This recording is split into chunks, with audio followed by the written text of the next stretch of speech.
অনেক দিন অপেক্ষার পর অবশেষে আমার ছাদে যে ডিকসন জাতের আঙ্গুর রয়েছে এগুলা ঘরে তোলার সময় এসেছে।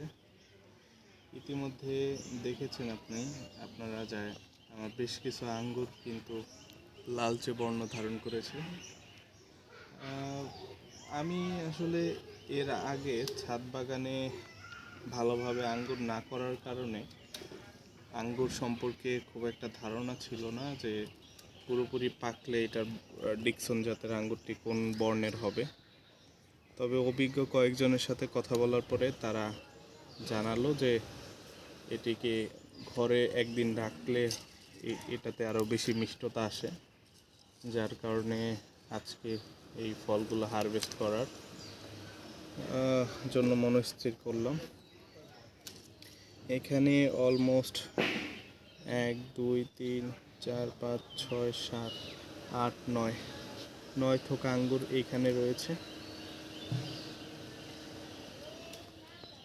এই যে দেখতে পাচ্ছেন একটি থোকা। সাইজগুলো আসলে কোনো অংশে বাজারে যে বিক্রি হয় সেই আঙ্গুরের তুলনায় কোনো অংশে কম নয়। এটি হচ্ছে ডিকসন জাতের আঙ্গুর। তবে প্রথম দিন আমি খুব হতাশ হয়েছিলাম যখন এই আঙ্গুর প্রথম টেস্ট করি, একটু লালচে বর্ণের হয়। আমার কাছে স্বাদটি অত্যন্ত বাজে মনে হয়েছে, মানে কোনো মিষ্টতা ছিল না, এরপরে বিশেষ করে কোনো স্বাদই ছিল না। তো অভিজ্ঞ কয়েকজন পরামর্শ দিল এই আঙ্গুরটা কাটার পরে একদিন ঘরে রাখার পরে টেস্ট করার জন্য। তো এখন আমার এই 9 থোকা আঙ্গুর, আমি সেই পথে হাঁটব।